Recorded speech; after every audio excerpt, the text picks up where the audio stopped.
Okay, so the strengths that I'm looking at, the skills that I'm looking at, are flexibility, balance and strength in her aerial cartwheel. One of the tactics that she uses is, that she doesn't use actually, and that she should use, is elegance, by sweeping her arms back, getting a big lift and then getting a lot of height so she can open up her chest and get better rotation. So it looks a lot more smooth and aesthetically pleasing. I want to work on muscular strength in her legs so she can get more height on her cartwheel. Okay, so the coaching points for an aerial cartwheel are like a fast run up, and then she needs to lift her hips high and her arms high and get her hips over her shoulders to create a point of rotation, like an axis. And then during the lift, as she sweeps her arms up, it can get a better height, rotation and stability. Yeah, so obviously when you come out of your lift and you put your like the leg that you're pushing on down, the harder you push down on the floor, the harder it's going to push back up. So like every action has an equal and opposite reaction. And that'll be from the floor to your leg. So the harder you push down, the higher you're going to go up, basically. If you open your chest and arch your back slightly, it will give you more stability. So targets for her are to sweep her arms, rotation and height, open her chest, with a powerful lift to increase the probability of a better rotation.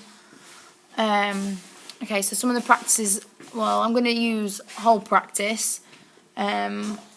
So first the skill will be demonstrated and then it'll be practiced as a whole from like start to finish, like the whole skill.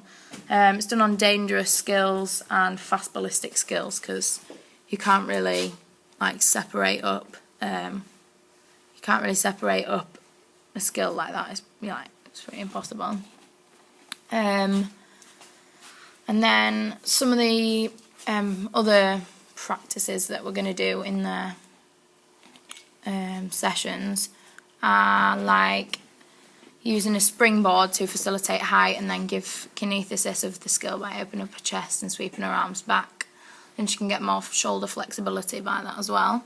Fast cartwheels on a line to get a nice straight line. Cartwheels on one hand, like both left and right, front to front cartwheels, side to side cartwheels. Cartwheels on the top of a box so you can learn to control your height when you're coming down from it.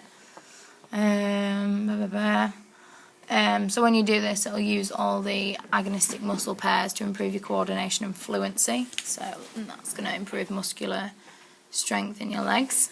The time scale I'm going to do it on is 12 weeks to allow improvement to show.